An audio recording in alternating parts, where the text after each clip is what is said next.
see what we could do here. All right, so I was making a Facebook post earlier. So if you're on YouTube checking out the podcast, look under Facebook rant. Um, and our hashtag not my team, right? And here's the thing: whether you call it a team, crew, clique, tribe, that's your team. That's your unit. 43 million people will never be on one team, right? In a very literal way, um, tawny men, swarthy men, whatever the case may be, they cripple themselves because they believe that everyone's on the same team, right? Now, they call it well, I said the story on Facebook. I shared it again on the podcast. All my little cousins and my goddaughter has seen me in my life play a game of varsity or 21, depending on where you are in the country. 2-on-1, right? I see two people, and I'll be like, yo, I'll play both of y'all to 21, right? And I'll win because I'm a champion, right? I'm a warrior. Um, and and plus, I play sports at a collegiate level. You know what I'm saying? I never went pro, but I played against guys who did go pro, and I held my own. So I'm pretty good at sports. Well, I was in my prime. And I used to do this just because I wanted my little cousins to see it doesn't matter what the obstacles are, how many people are against you. If you got the heart of a champion, if you're a winner, winners win, right? And I don't always catch on, but I always use that. I used to use that physical analogy. I need them to see me be a winner against all odds. And now they call it killer instinct. Now that LeBron doesn't have it, they call it killer instinct. But when I was coming up in the 90s, they just called it having heart, right? Like, the boy got heart. And you can only put the team on your back if you're on a team, right? There's never been 43 million people as teammates ever in any sport, right? I think baseball has 11 or 9 or something like that. That's the most people that you'll ever see on one team at one time. Wearing the same jersey. You know what I'm saying? Everybody else is just fans. Everybody else is just fans, man. Everybody else is wearing your jersey. You know what I'm saying? This Bulls Last Dance thing kind of inspired that post in this podcast. Michael Jordan was a motherfucker. Man, look. Woo. Michael Jordan was a gambling, fighting dude. I used to see Michael Jordan in the hundreds. Real talk. For some reason, oddly enough, Quentin Richardson, Juanita Jordan, her parents, and what's my man who got tied up that played for the Celtics for a minute? Antonio something. Antoine Walker. All of them stayed around the same. So you see these dudes all the time, man. They'll be in the alley shooting dice with us, whatever the case may be. They was not just Hollywood dudes. They was real in the streets dude, but they played basketball at an incredible level. And you used to see that heart that they had in everything that they did. That I will not lose mentality. That I'm better than you mentality. Even when Mike started riding bikes, he used to ride out with Blackie. For those who remember Blackie, and Blackie was our bike dude. You know what I'm saying? And they used to come up and down South Chicago, and you know where that White Castle at, just hitting wheelies. Mike was nice on the bikes too. He had a BMW bike. We ran into him at that gas station over there. Anyway,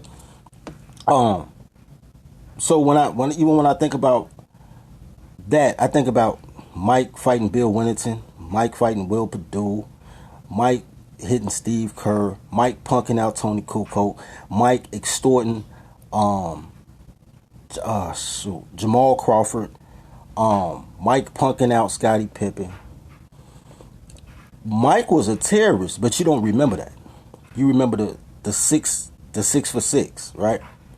Because he had to create a culture on a losing franchise. Normally, when you the best, they put you with the losers, right? That's how life works, right? When you the best, they put you with losers. So they put Patrick Ewing on a sucky Knicks team. They put Michael Jordan on a sucky Bulls team. They put LeBron James on a sucky Cleveland team.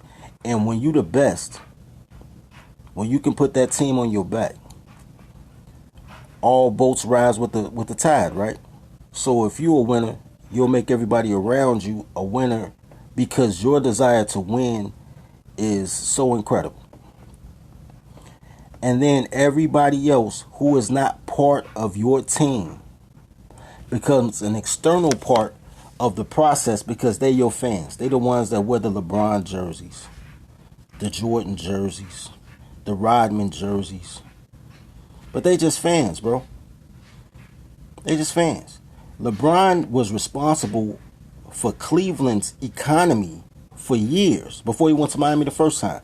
They whole city created economy over one man, right? That bounced the ball. Bananas, right?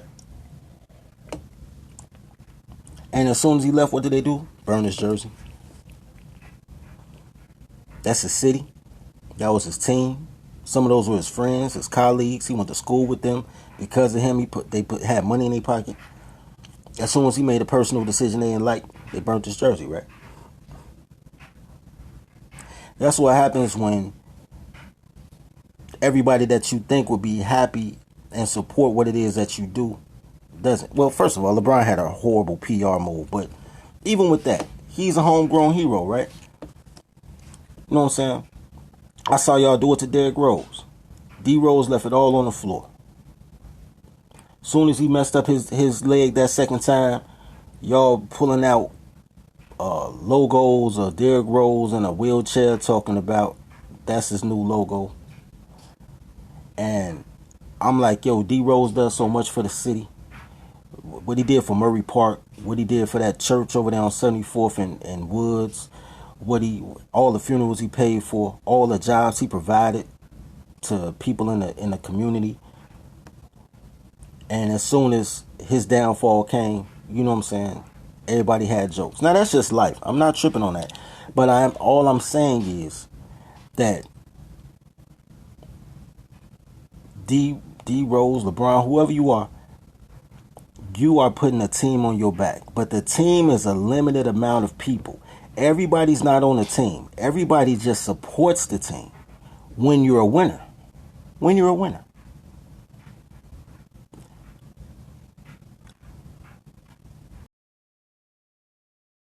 The realities, right?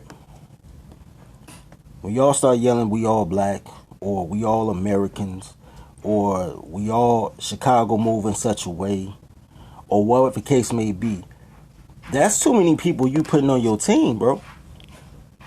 That's too many people. If you want to be functional, if you want to be productive, if you want to excel, you have to do it exactly like every other group of excellent.